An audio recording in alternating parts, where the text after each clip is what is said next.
Welcome back and Happy New Year to you guys. Now, again, I just want to thank you all for sticking around as I figure out this YouTube thing and just step out of my comfort zone to share with you all of basically my biggest interests slash hobbies. Studying the pre-colonial and colonial era of the Americas, especially the Southeast. Once you realize that this stuff is the reason a lot of us ended up where we did, or how certain surnames became prominent in the region, along with cultures, such as Charleston, for instance. And when I say Charleston, I'm talking about the surrounding areas as well. For instance, there's a French Quarters here. That's right, similar to the one in New Orleans that everyone is familiar with, but most people don't realize that there's also French quarters in Charleston, as well as many other French settlements in the Low Country, such as St. James Parish, or French Santee as it was known, or St. John's near Berkeley, aka Monk's Corner. And of course, there are also settlements near Goose Creek, along with Hugie, and other surrounding communities like Bono, which is a speed trap, by the way. So if you're ever traveling through Bono, please don't speed. Now, to make it even more interesting, it explains why there are so many French surnames in those areas, from Lanier to Prelo to Legrand, even Simmons, which Simmons have been anglicized heavily to where many don't realize the French connection. Or Porcher, Gilliard, Ravenel, Manigault, Mazig, Rochelle, which has been anglicized and now is read as Roach, and even my surname, Session, or Session, as they say in France, which actually comes from the region of Soissons, which is about an hour out from Paris. Now, the kicker, all of these surnames that are named, I personally know a few from each one of those, and it's interesting because you would not think anything related to French, as we are all what you would consider black. Now, this makes you wonder, who exactly were these Huguenots that came to the region? Because we know that along with the Spanish and the French, many of the men with them in their ranks were not European in the sense of white, as many Jews and Moors with admixtures of different backgrounds also joined their ranks as they came to the Low Country, living among the natives and forging communities and families where their presence remained, even when we were told that they were kicked out of the region. Maybe that's why Perlo is such a popular dish in our region. But anyway, enough of my tangents, and let's start the show. Now, around the year 700 AD, about 1800 years before the Louisiana World Heritage Site of Poverty Point, a new settlement emerged, one that built pyramids, solar observatories, sacrificed humans, revered the sun, believed in a form of reincarnation, cosmic harmony, had shamans, relied on corn for sustenance, had many ball courts, as ball was literally life for these people. And they also kept a perpetual fire, which was sacred to them. Now, this culture shared a lot in common with their neighbors to the far south, whether in Mexico or Peru. The difference is, this culture was not located in Mesoamerica, but the lands east of the Mississippi, which became known as Cahokia. Now, the name Cahokia was not what the actual people themselves called it originally, as you will see that that's a common trend everywhere. The Mississippian civilizations are said to be outliers of the Mesoamerican empires that was vast and had trade relations as early as 570 AD. However, I'll challenge that and say these people were the precursors to a lot of the people that, like the birds do, travel down south for survival. During this period of North America, people had a chance to develop and build magnificent works such as mounds and pyramids. And I know we like to think there are no pyramids in North America, not like the ones in Mexico. But again, I'll challenge that. And I'll say not only were mounds the precursor to pyramids, mounds were and still are all throughout Mexico and other regions that fell within the Maya territory.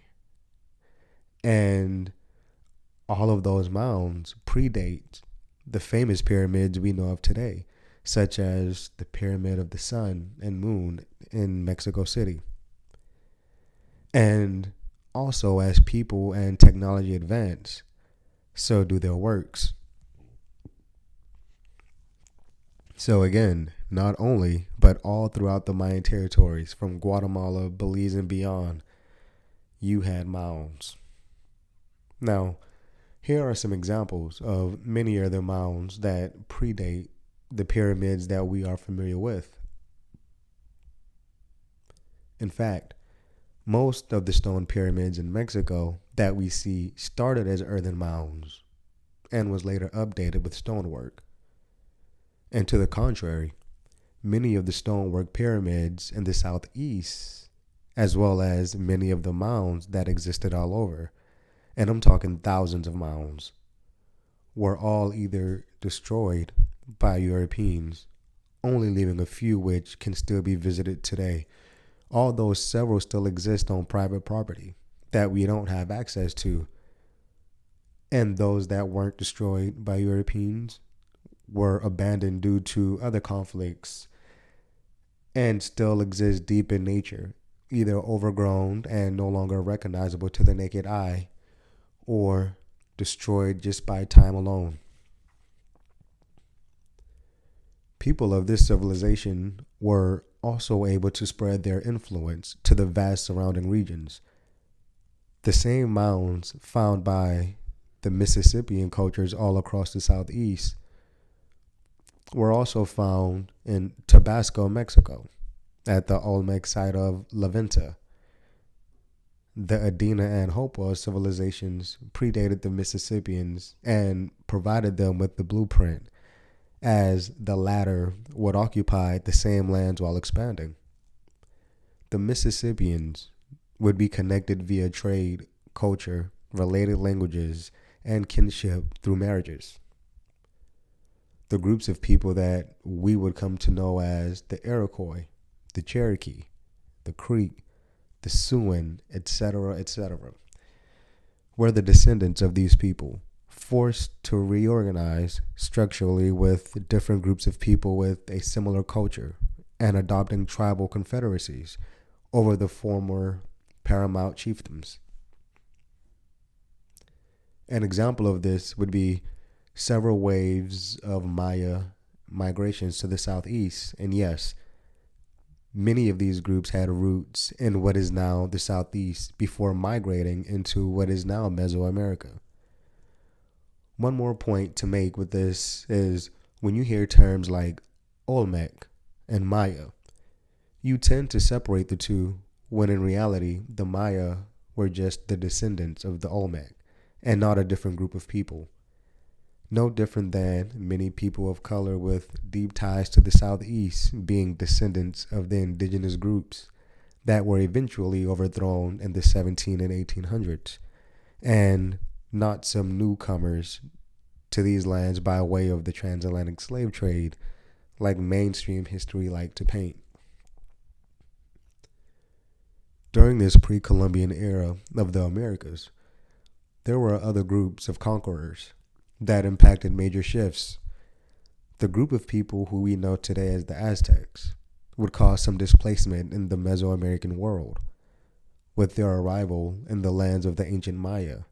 Because again, if you are following this series, you should now know that the Aztecs came from what is now known as the United States. And it is believed that hundreds of Maya families left the Yucatán due to the Aztecs, and those families would travel up the Gulf of Mexico into modern day states of Texas, Louisiana, Mississippi, Alabama, Georgia, and other southern areas.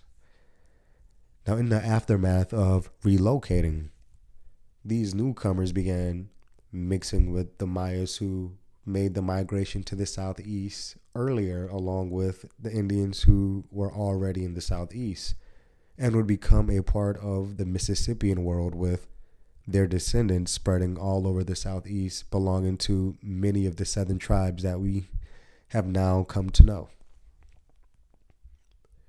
Now, through my travels, I always try to have deep convos with my guides and just to get a deeper knowledge of their information that they have of the pre-colonial and post-colonial history of their areas.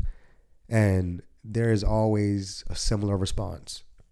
For instance, while in Belize, while chatting with the guide while visiting Shunatunich ruins, which was Maya territory, I asked him about the Maya and what was the difference between them and the different indigenous tribes that were further north in what is now the United States.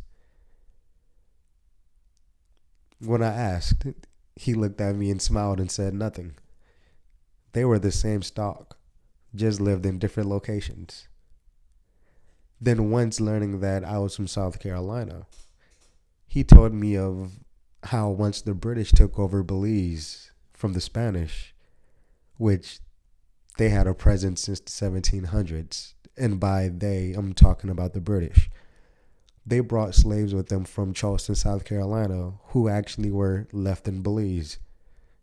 Now, knowing what I know, those slaves were more than likely indigenous Americans, as many were being shipped away from the southeast as a result of major wars and uprisings. Now, fast forward to visiting the site of Supe Corral in Peru, and the guide telling us that groups of people from the north migrated to the region, similar to how the Aztecs came from the north. It's almost as if waves of people throughout the Americas made major migrations at different points in time due to many reasons, such as war, famine, survival, all before becoming who we would later recognize them to be. Now, in the late 1600s, Lord Ashley Cooper made reference to an empire that he called Cahokia, which was a rendering of Confedercheki, which was about an 8 days journey from Charlestown. Now, it's believed to have been inhabited by the descendants of Mayas that actually came earlier. Now, if you're familiar with Confedercheki, you will know that it's near the watershed, or should I say, the river valley of the Watery area. And many scholars believe that area isn't too far from Camden, South Carolina, which in reality is about a 2-day hike for experienced hikers if you're coming from the Charleston area. However, during the 1600s, where many indigenous communities and polities still existed and were very hostile, especially to Europeans, they could not simply just stroll through these areas, no different than outsiders just casually strolling through the favelas of Brazil or the barrios in Mexico, the hoods in the southeast today. Try it if you want to. And if you aren't from those areas or have connects, and then just let me know how that turns out for you. Especially when you are traveling with a caravan, including thousands of enslaved individuals who these towns are familiar with, and who also had spies that alerted them of the havoc that came with your crew.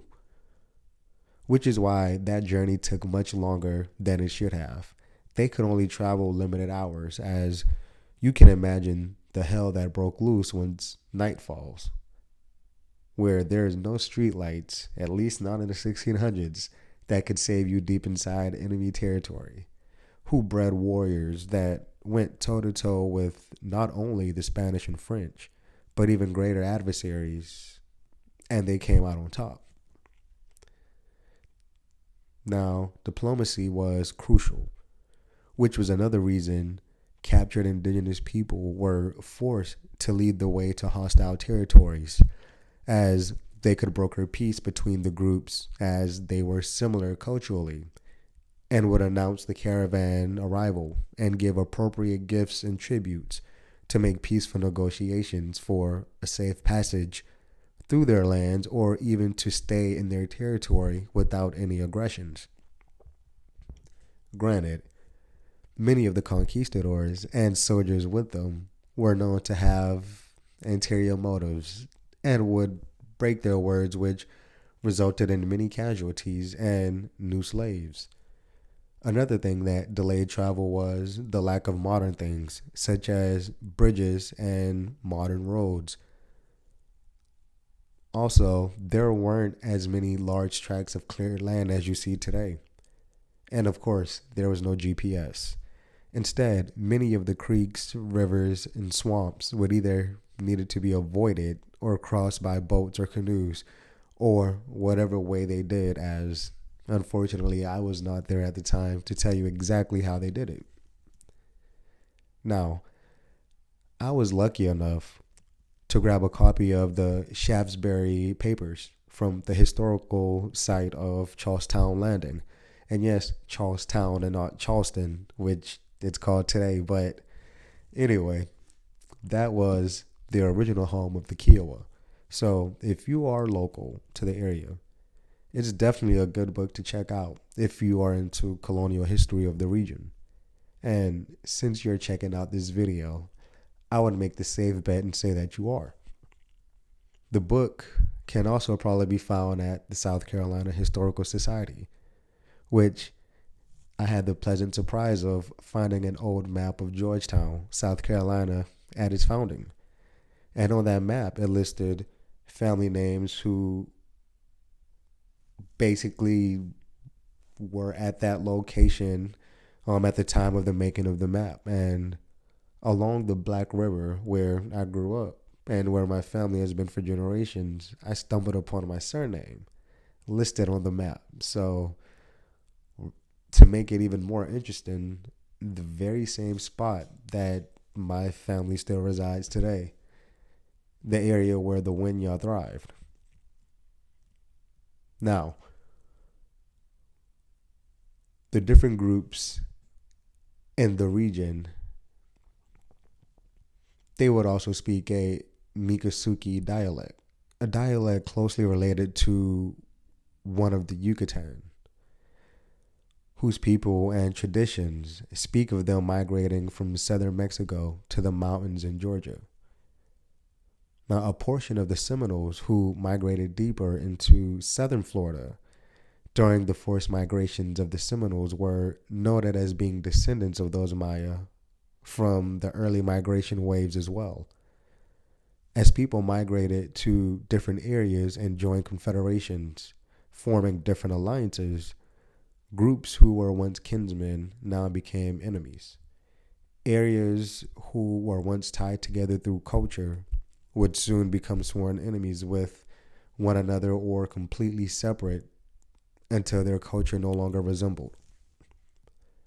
Whatever events occurred had the same effects on their way of life, as was with the Indians of the 17th through the 19th century's way of life was changed.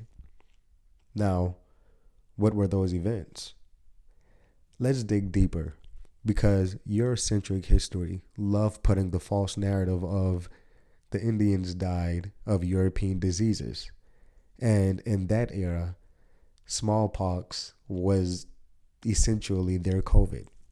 It killed millions and millions of weak indigenous Americans, allegedly, but not the hundreds of thousands of indigenous warriors who fought for and beside the Europeans, or not the thousands on thousands of indigenous women who were raped by them and produced children with them.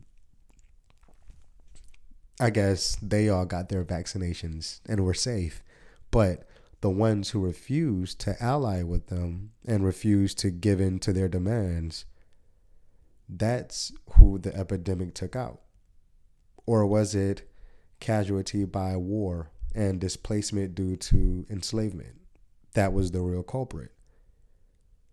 And those who became slaves, they somehow managed to survive long enough to make their masters millionaires and whatnot, before succumbing to their quote unquote diseases.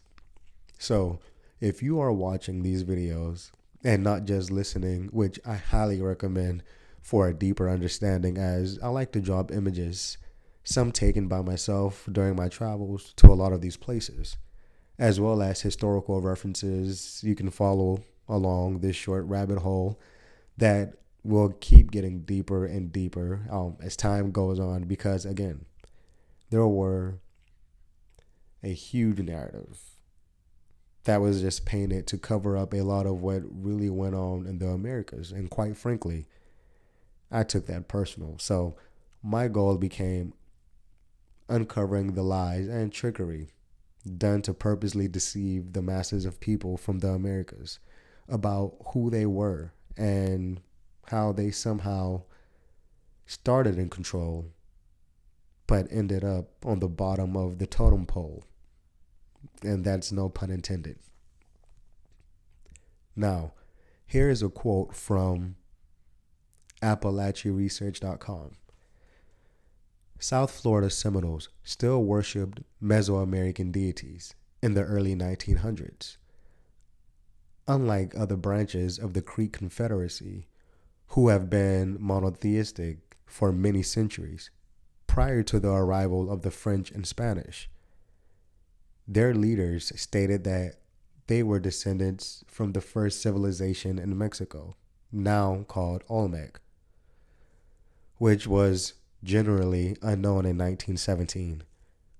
Their relatives who remained in Mexico are now called Zoki or Soki. However, they had also been participants in the Maya civilization. They said that most branches of the Creek Confederacy, except the Uchi, the Appalachia, and the Savannah, had all migrated from Mexico, but at earlier times. The Soki were driven out of Tabasco by Nahua invaders, perhaps the Aztecs or their predecessors.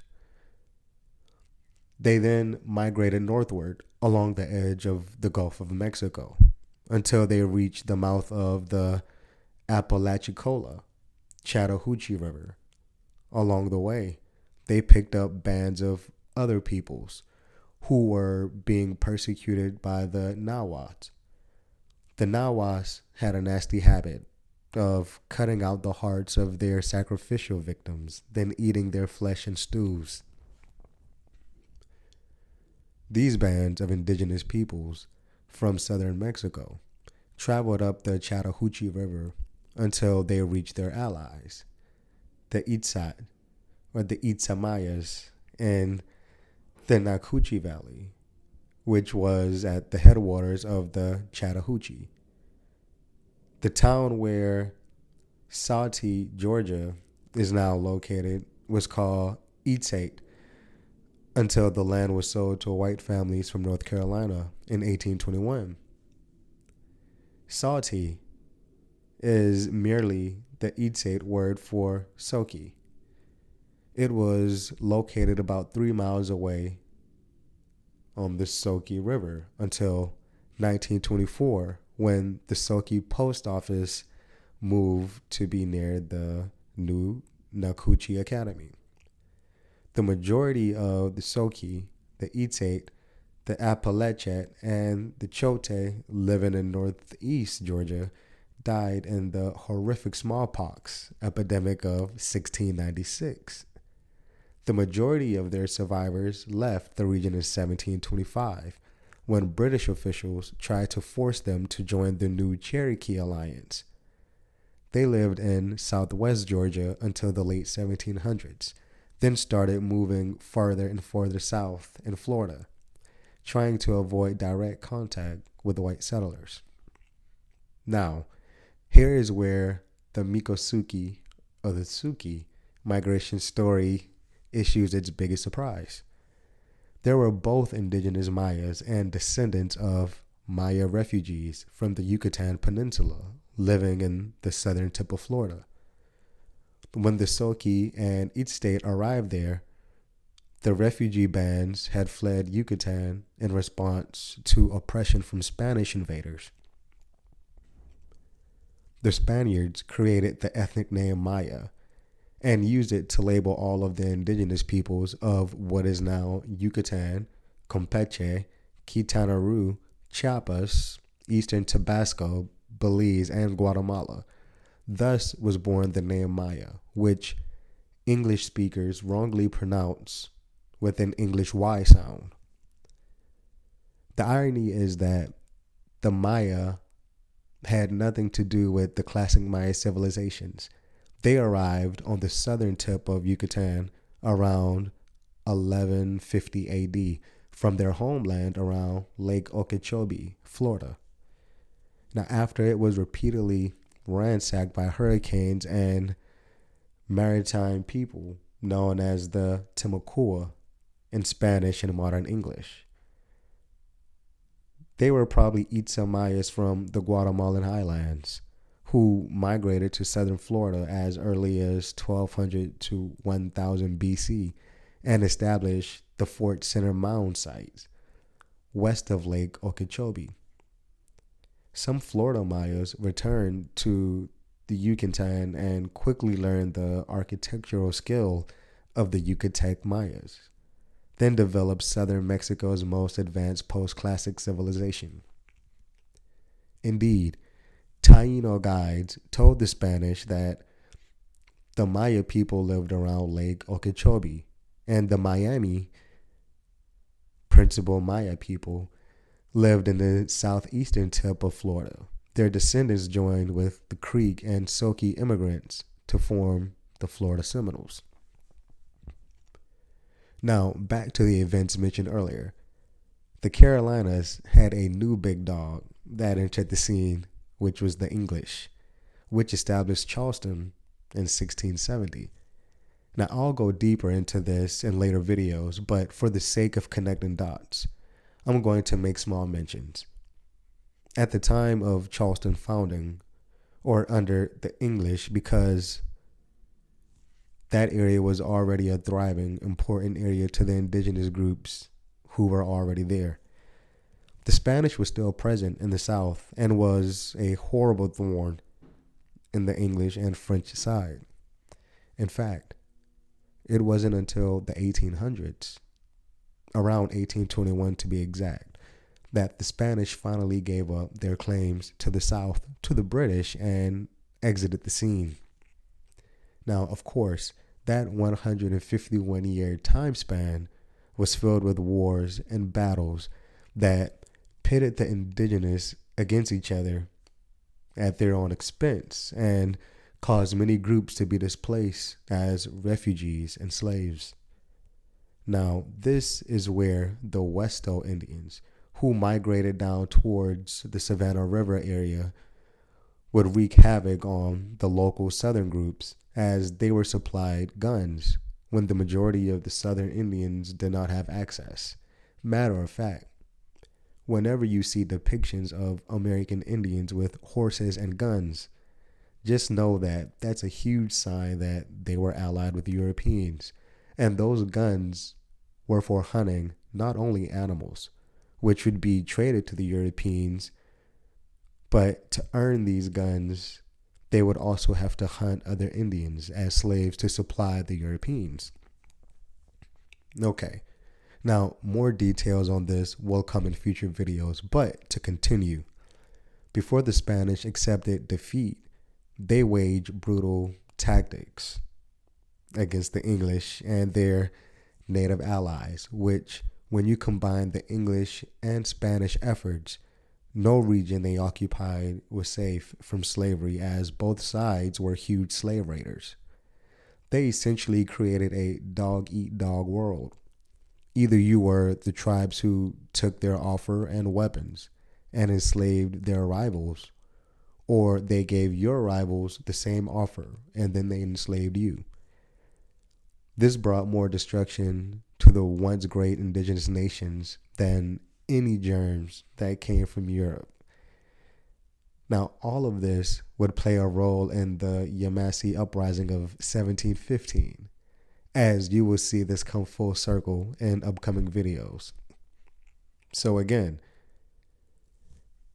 in the late 1600s, they claim it was a smallpox epidemic, when in reality, the epidemic were Europeans and the wars that they were waging on the people.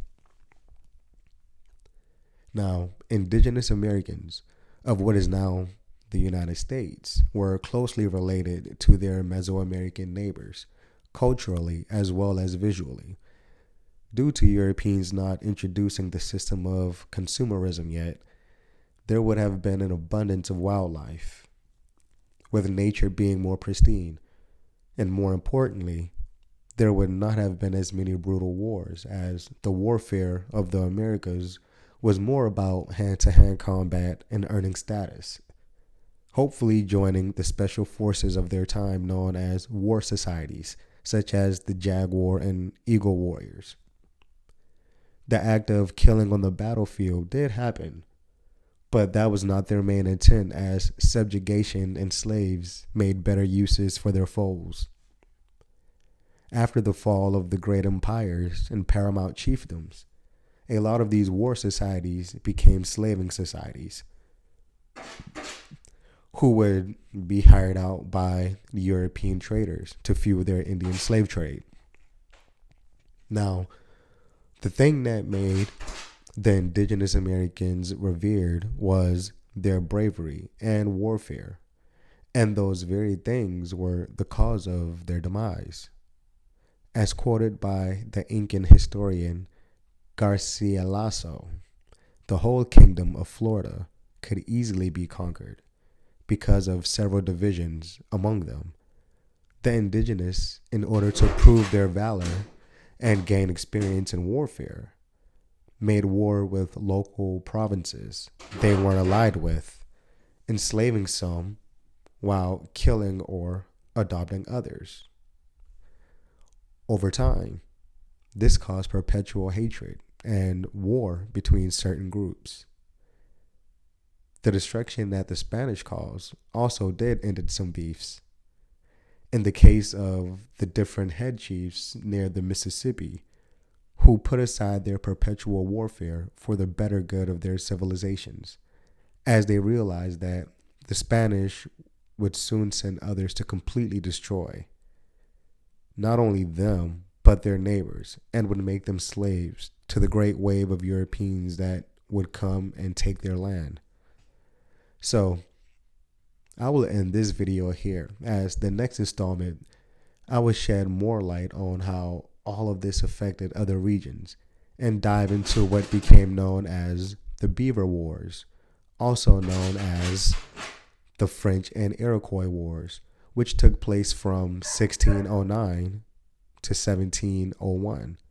So, while the Southeast and Mesoamerica and South America was being ravaged by the Spanish, up near the Great Lakes region was being decimated as well, but at the hands of the French and their indigenous allies. Now, if you haven't realized yet, every video builds off of the last. So why is it important that we jump to the Great Lakes region to discuss the Beaver Wars?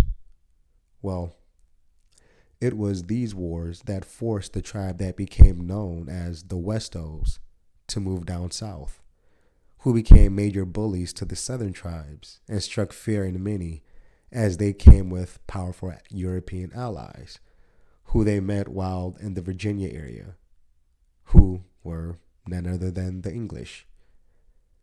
Now, once they came to South Carolina, and I'm talking about the Westos, they had guns and a clear mission: provide us with slaves and give the Spanish hell, and you will have a strong trading partner. Now, this alliance would last until they began to clash with the Savannahs, who were known as the Shawnee and who were also allies with the English. And you will see that a lot of these tribes that we now correlate to certain regions at one point have migrated all over the Americas. And at some point, they were known under different names, and the Savannahs would be no different. And of course, in pure European fashion, they turned on the Westos and began to decimate and enslave them. But more to come on this in the next few episodes of Untold Histories with Harry. So, hope you enjoyed this short video. And like I said, the next video we will be getting into the Beaver Wars and then seeing how all of this stuff was not just impacting, South America, Mesoamerica, or Southeast the United States, but also the Great Lakes region. And as you will see, we're going to get further into how that then impacted and affected your Louisiana territory, right? From French Canada all the way down through Detroit, all the way down through coming to Louisiana, and all of those areas. So stick around and let's just go through this history together. Have a good one.